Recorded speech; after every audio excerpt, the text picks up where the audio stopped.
Probably the hottest team in the league. 3-0. They got off to a great start. Coach Damber has done a great job setting his culture right away in that program. And they're playing on both sides of the ball. They're playing very efficient. They're being very aggressive, and they're taking on his personality. And they've gone off to a great start. So we got our hands full. A typical A10 league opponent, but we're excited to get going.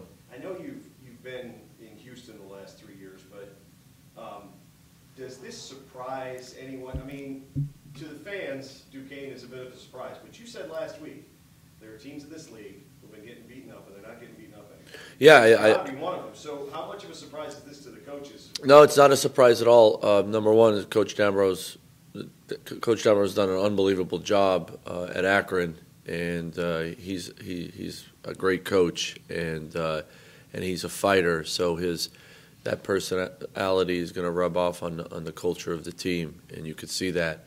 And they bought in. You can see their energy on tape. You can see the way they play.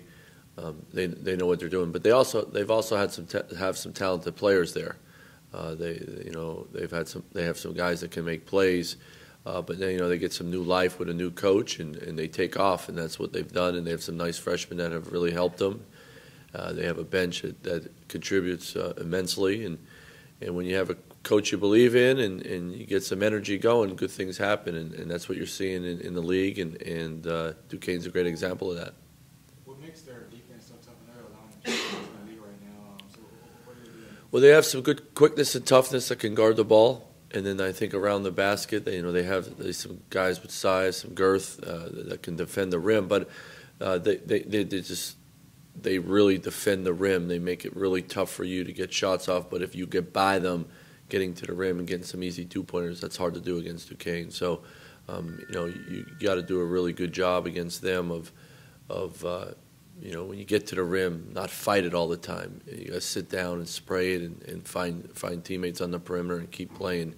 But you got to be really strong with the ball. If you're not strong with the ball, they're gonna punk you. How well do you know Coach Damber? I know Shaka's only an assistant. I got to get to know Keith through Shaka and just spending, running in them on the road and spending time with them and learning a lot about him from Shaka and guys that have worked with him and all that stuff. He's a tremendous guy. He really takes care of his players, and his record speaks for itself. He's a great coach.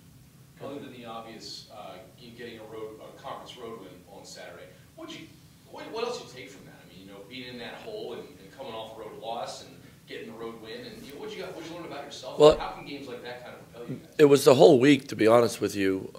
Wednesday didn't go the way we wanted at St. Joe's, but we still had a chance to win. But spending all that time together, just the players and coaches, we spent a lot of time in the gym. We spent a lot of time in a hotel together. I thought it was just a really good week that was just us and no outside interferences. And I thought our guys, we had 2 good days of practice going to LaSalle, and the 15-0 start, that's not the way we wanted to start the game, but at no time did our guys panic, pointing fingers. We just kept, all right, let's figure it out, and that was a sign of maturity for our guys. I think it's a strength in our army, as we like to say, that we had a lot of guys contribute, and that really helped, and we had a lot of energy. And then down the stretch, even though they sort of got back into it, down the stretch we put the game away, and that helps our confidence. That helps because it's going to happen again. Ever since the league came back, you've slowly been getting back to, I guess, 100% full speed, and the game against LaSalle kind of showed that in the second half. How much more does he need to progress to get to that level you want him at, where he's doing what he did in the second half of 40 minutes? Well, he's such a solid player on both ends of the court because you can count on him, you trust him, and now he's starting to feel even healthier, I should say, and he's getting there. He's still not at 100, but he's getting closer.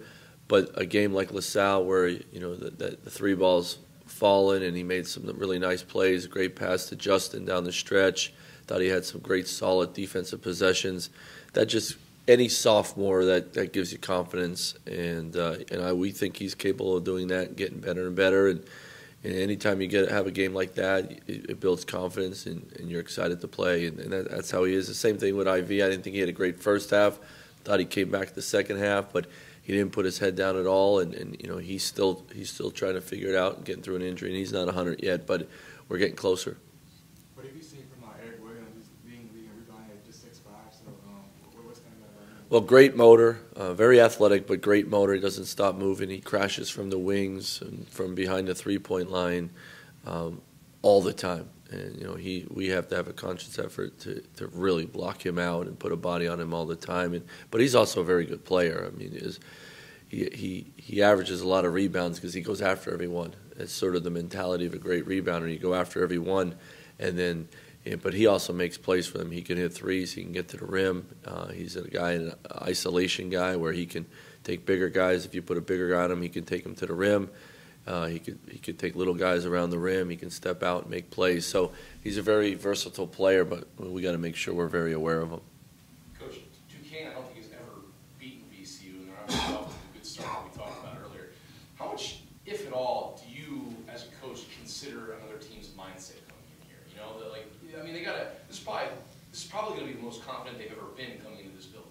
Oh yeah, without a doubt. But you know, everybody wants to beat VCU. That's been going on for a while, so that's not going to change. And for some teams, it's their Super Bowl, and playing in this environment, all that stuff, they get all jacked for that. And so we've been through that already this year. We've been through that many a times, and these guys that have been here before have gone through that. So, you know, it's another A-10 game, and it's the one on our schedule that we can control and we can be ready for. That's got to be our approach. Honestly, it's about us getting better. You know, you hear me say this every week. You know, the cliche is we just got to continue to get better. But we've gotten better in the last 2 weeks. We got better in the last week, and we have to defend our home court. But we got to continue to get better and better as we move along. That's why you fight. You know, we talk about fighting for our culture every day, and no matter who we play, we got to be ready to play at a high level, especially on our court. And if we want to be at the top of the league at the end of the year,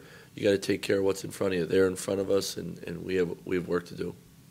You pay attention to the other games and scores and everything like that, but how much do your players pay attention? Because do you run the risk of having your kids, especially the upperclassmen that have been here, who know the history against Duquesne, and maybe aren't as up to speed on their resurgence as some of the rest of them? No, you know, the one thing led by Johnny, we have guys that pay attention. We have guys that talk a lot. You know, what's one thing is our staff, we spend a lot of time with our players away from the court, so that, you know, basketball talk is number one on the list. So you talk about opponents, players you're playing against, what teams are doing. Everybody knows Duquesne is having a great year.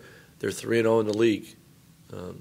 Not many other, you know, who else can say that, right? And you know, that's the thing right now that we have to make sure is they're 3-0 in the league. They have a better record than us right now. They're going to be ready to play, and so we got to make sure we are as well. Well, I think the greatest thing for both of those guys is they're great examples, as well as a lot of other guys that have played here from the Richmond area, that if you do things the right way, you work really hard, you could be the next guy that goes to VCU and has a great career and is a part of this. I think that's the best thing about the Brandon Roselle and the Burgess brothers and Chris and Johnny is, hey, I'm from this area. I worked really hard. I did things the right way, and you know I could go and have that experience at VCU like so many players that have been through this. I think that's the best thing for those guys. But yeah, you know, Johnny for 4 years has been out in the community. He's always wants to be involved in community events, going to schools and reading. Chris has done that with us this year. You want young people around those two guys because number one, they're gentlemen. They're great kids. They have big hearts, but they also, you know, they have a presence. Here are kids from our local area that have done very well. They're going to be college graduates. Chris already is. You know, that's what's neat, and these are great examples to so many people in this community. You can say, hey, if I work really hard and do things the right way, I could be like those guys. You know, that's very optimistic for a lot of kids. Do you start to keep Isaac in the starting lineup, and why the limited minutes for Chris on Saturday, just 2 minutes on Saturday? Yeah, just, you know, I thought we were going to get IV more minutes and sort of have that small ball lineup or the 4-guard lineup. I think that really helped us, put that other handler out there. I thought when they do that, the other team has to make a decision: do they stay big or do they go small? And then some programs don't like to do that. So we like that way. I just think the one thing about Justin Tillman is Justin Tillman can play a lot of minutes. So that doesn't always help some of the guys behind him. Chris was behind him the other day, and Chris hasn't played great the last few games, but he's been working his butt off. He knows it, and he's gonna help us. He's given us some great minutes this year, and sometimes you get in a little bit of rut. It's a long season. He's a mature kid. He's going to figure it out, and he had a good practice yesterday. And we need him against Duquesne. We need his size. We need his rebounding. So he's going to have to be ready to go for sure. But I like the versatility of a lineup when IV's in there as well. And other teams got to find a way to how to guard us and those four versatile players with Justin out there as well. My type of press conference.